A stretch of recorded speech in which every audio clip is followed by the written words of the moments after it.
آج الحمدللہ اللہ تعالیٰ نے ہم سب کو رمضان مبارک کا مہینہ عطا فرمایا.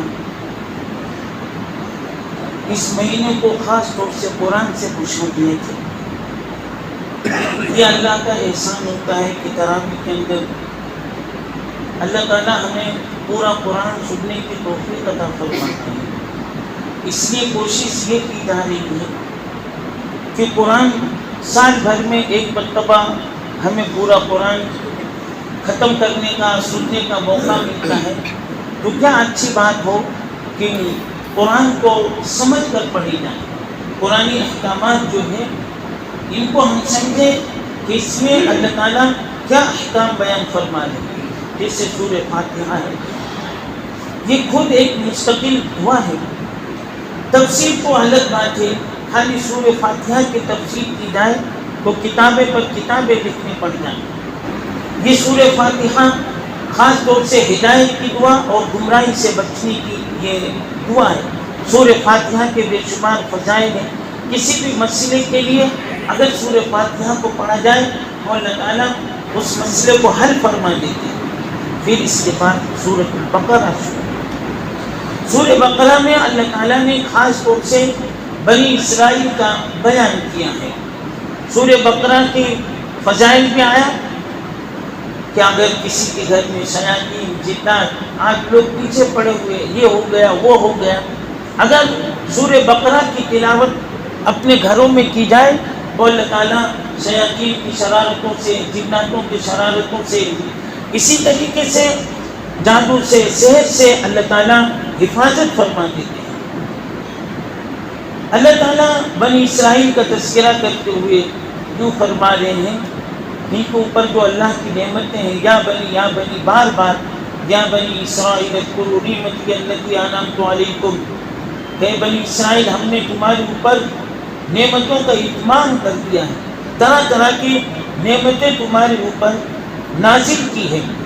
یہاں تک کہ کھانے پینے کے لائن سے بھی اللہ تعالیٰ نے ان کو نعمتوں سے نوازا. ان کے لیے کھانے کے لیے آسمان سے دسترخوان ماں سجایا آ جاتا تھا اور یہ لوگ اس کو کھا لیا کرتے تھے.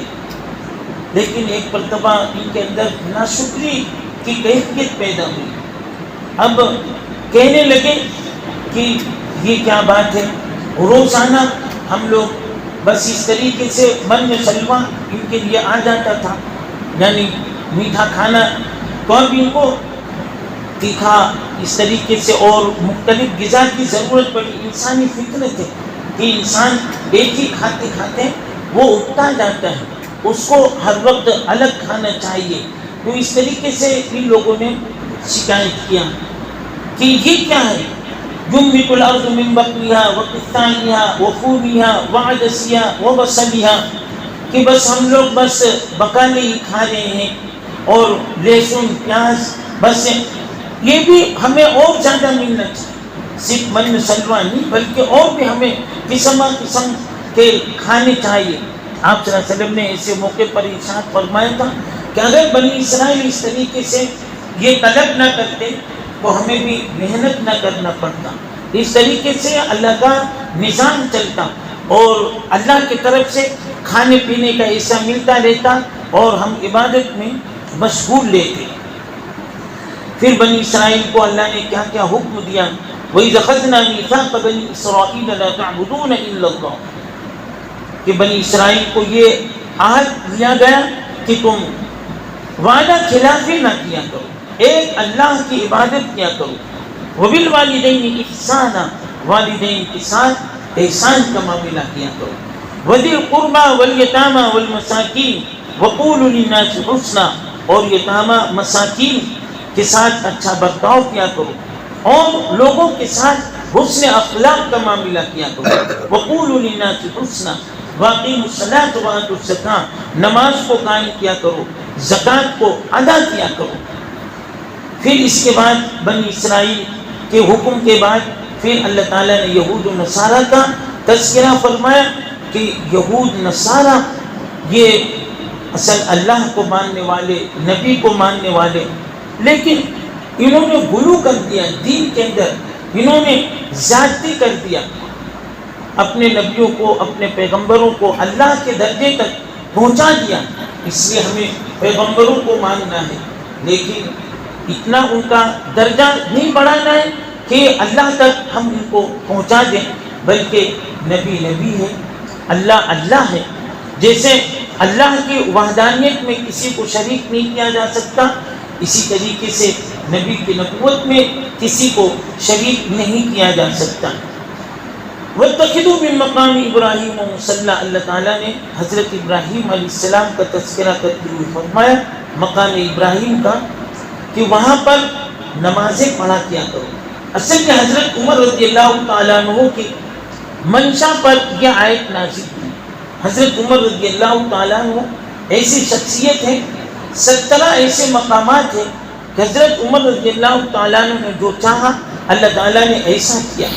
انہوں نے پہلے لوگ صرف طواف کر لیا کرتے تھے، نماز نہیں پڑھتے تھے، تو ان کے دل میں خیال پیدا ہوا کہ کیا اچھی بات ہوتی کہ ہم لوگ اس طریقے سے طواف تو کرتے ہیں، طواف کے بعد دوگانہ شکرانے کے طور پر نماز بھی پڑھتے، بس ابھی ان کے دل میں یہ بات آ ہی رہی تھی، تو اللہ تعالیٰ نے یہ آیت نازل فرمائی وَاتَّخِذُوا مِن مَّقَامِ إِبْرَاهِيمَ مُصَلًّى، کیا مقام ابراہیم کے پاس 2 رکعت نماز بھی پڑھ لیا کرو۔ اب واجب ہو گیا ہے، اب اگر کوئی طواف کرے اور یہ 2 رکعت نماز نہ پڑھے تو اس کا واجب ادا نہیں ہوا، اس کا طواف مکمل نہیں ہوگا، یہ واجبات میں سے۔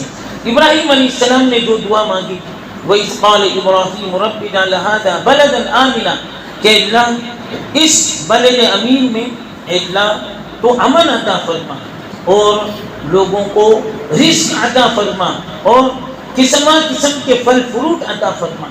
یہی وجہ ہے کہ آج بھی مکہ میں اللہ تعالیٰ نے پھل فروٹ کی بھرمار کر رکھا، ہر قسم کے پھل، جس ملک میں جو پھل ہوتا ہے وہ پھل تو اس ملک میں جو رہتے ہیں ان کو نہیں ملتا، لیکن اللہ تعالیٰ مکہ اور مدینہ اس طریقے سے پہنچا دیتے ہیں، تازہ تازہ آپ کو اس طریقے سے پھل ملے گا۔ یہ جو پورا رکوع ہے یہ حضرت ابراہیم علیہ السلام کی دعا ہے، پورا یہ 2 رکوع حضرت ابراہیم علیہ السلام نے یہ 2 رکوع پوری دعا مانگی، خاص طور سے یہ دعا مانگی ربنا وارنا مناسکنا وتب علینا انک انت التواب الرحیم، کہ اللہ تو مجھے مناسک حج سکھا دے۔ جو لوگ حج کرنے کے لیے جا رہے ہیں، جو حج کے ارکان ہیں اس کو مناسک کہا جاتا ہے۔ حضرت ابراہیم علیہ السلام نے دعا مانگی اے اللہ مناسک حج کے ارکان، مختلف ارکان ہیں، مینا میں جا کے کیا کرنا، مزدلفہ میں جا کے کیا کرنا، عرفات کے میدان میں جا کر کیا کرنا، ان ارکانوں کو سیکھتے رہنا چاہیے۔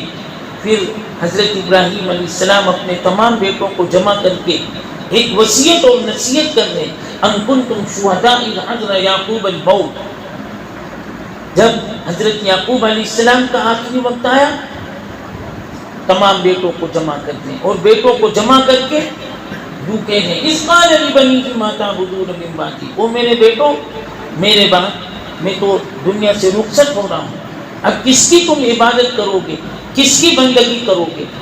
تو تمام کے تمام بیٹوں نے یہ جواب دیا قالوا نعبد، ہم اسی رب کی عبادت کریں گے الہ و الہ آبائی، کہ جو مالک ہے جو خالق ہے ابراہیم و اسماعیل و اسحاق الہ واحدہ ونحن له مسلمون، اور ہم مسلمان ہیں۔ یہ آیت ہمیں اپنے بچوں کو پختگی کے ساتھ یاد کرانا چاہیے اور ان سے عہد و پیمان لینا چاہیے۔